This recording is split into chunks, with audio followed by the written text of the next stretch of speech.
సింగరేణి సంస్థ ఆర్జీవన్ ఏరియాలో సాధించిన ఉత్పత్తి సంక్షేమం కార్యక్రమాలను వివరిస్తూ మంగళవారం ఆర్జీవన్ జీఎం కార్యాలయంలోని కాన్ఫరెన్స్ హాల్లో ఏర్పాటు చేసిన మీడియా సమావేశంలో జీఎం మాట్లాడుతూ ఆర్జీవన్ ఏరియా వార్షిక లక్ష్యంలో 78% సాధించగా OC5 జూన్ మాసంలో 106%, వార్షిక లక్ష్యంలో 84% సాధించడం జరిగిందని వెల్లడించారు. అలాగే సంక్షేమంలో కూడా ఆర్జీవన్ ఏరియాలోని సింగరేణి ప్రభావిత గ్రామాలలో 23 కిలోమీటర్ల రోడ్డు వేయడం జరుగుతుందని, షాపింగ్ కాంప్లెక్స్ నిర్మాణం పనులు ప్రారంభమయ్యాయని తెలిపారు.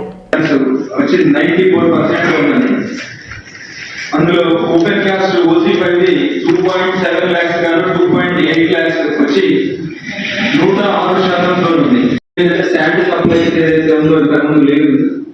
శాండ్ సప్లై మెరుగుపడతారు నుంచి 1 ఇంక్లైన్ 2 ఇంక్లైన్ మెరుగుపడుతున్నారు. ఇంకా జీడీకే 11 ఇంక్లైన్ లో కొంత ఉత్పత్తి తగ్గిన మాట దాన్ని ఆపడానికి 20% ఉంది. కాకపోతే జీడీకే 11 విషయం గురించి మీ అందరితో పరస్పరం ఏంటంటే ఇప్పటిదాకా 2 కంటిన్యూస్ మైనర్లు అనేది 3వ కంటిన్యూస్ మైనర్ కార్పొరేట్ లో ఉన్నది.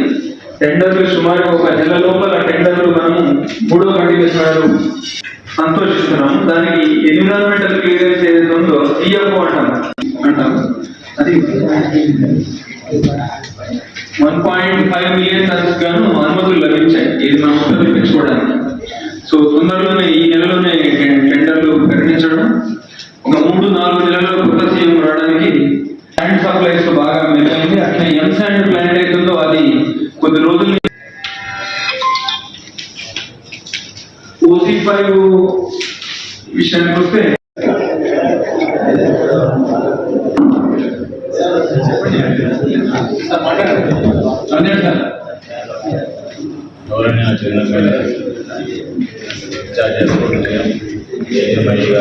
పత్రికా మిత్రులందరికీ కూడా నమస్కారం. సింగరేణి ఈ నెల 9న జాతీయ సంఘాలు సమ్మె నోటీస్ అని ఇవ్వడం జరిగింది. అయితే మీకు అందరికీ తెలుసు మిత్రులారా, సింగరేణి సమ్మె రహిత సంస్థగా చేస్తూ కార్మికులు, సూపర్వైజర్లు, అధికారులు అందరి యొక్క సమిష్టి కృషితో ఎన్నో విజయాలను సాధిస్తూ వచ్చాము. ఇది దేశవ్యాప్త సమ్మె. ఇందులో మన కంపెనీకి సంబంధించినవి అతి కొన్ని మాత్రమే ఉన్నాయి. ఇది కాక సమ్మెల కంటే కూడా మనం చర్చల ద్వారా పరిష్కారం చేసుకోవచ్చని ఇంతకుముందే మన కార్మికులు, కార్మిక సంఘాల నాయకులు, కంపెనీ ఇంతకుముందే రుజువు చేశాము. ఈసారి కూడా కార్మికులందరికీ, ఉద్యోగ సంఘ నాయకులకు మా యొక్క రిక్వెస్ట్ ఏంటంటే సమ్మె అవసరం లేకుండానే మనం చర్చల ద్వారానే పరిష్కారం సాధించవచ్చని బలరాం నాయక్ గారు, గౌరవ చైర్మన్ సింగరేణి కాలేజ్, మరియు డైరెక్టర్ పా గారు, గౌతమ్ పొట్రు గారు ఈ మధ్యనే చెప్పి ఉన్నారు. వారి యొక్క సూచనలను స్వీకరించి మన ఉద్యోగాలకు హాజరై మన యొక్క కంపెనీ సంస్కృతి ఏదైతుందో చర్చల ద్వారా సమస్యలన్నీ పరిష్కారం చేస్తాము అన్న దాన్ని నిరూపించవలసిందిగా అందరినీ రిక్వెస్ట్ చేయడం జరుగుతుంది. Thank you.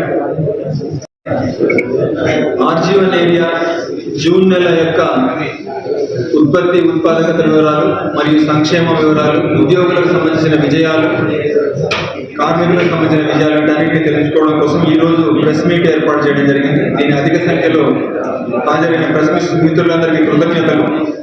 ముఖ్యంగా OC5 ఉద్యోగులు 2.7 lakhs గాను 2.9 lakhs నోట్ సాధించి 106%తో చేసి ఉత్పత్తిని అధికంగా పెంచినందుకు అందులో అక్కడ సంబంధించిన ఉద్యోగులను, సూపర్వైజర్లను, అధికారులను మనస్ఫూర్తిగా అభినందించడం జరుగుతున్నది. అట్లనే జీడీకే 1 ఇంక్లైన్ వాళ్ళు నెలకు జూన్ నెలకు గాను 17,000 గాను 15,500 టన్నులు తీసి 92%లో ఉన్నారు. ఇది గత సంవత్సరము 55%తో పోలిస్తే 40% ఎక్కువ ఉత్పత్తి తీసినందుకు గాను జీడీకే 1 ఇంక్లైన్ ఉద్యోగులను, సూపర్వైజర్లను, అధికారులను మనస్ఫూర్తిగా అభినందించడం జరుగుతున్నది. అట్లే జీడీకే 2 ఇంక్లైన్ 20,000 గాను 12,000 సాధించి 61%తో ఉన్నారు. ఇది గత సంవత్సరం 50%తో పోలిస్తే 11% చేసి వారి యొక్క ఉత్పత్తి కూడా కొంతవరకు పెంచడం జరిగింది. జీడీకే 11 ఇంక్లైన్ 70,000 గాను 41,000 సాధించడం చేసి 60%తో ఉన్నారు. దీనికి ప్రాబ్లం ఇది, వీళ్ళు గత సంవత్సరం 90% పైనగా జీడీకే 11 ఇంక్లైన్ ఉన్నది.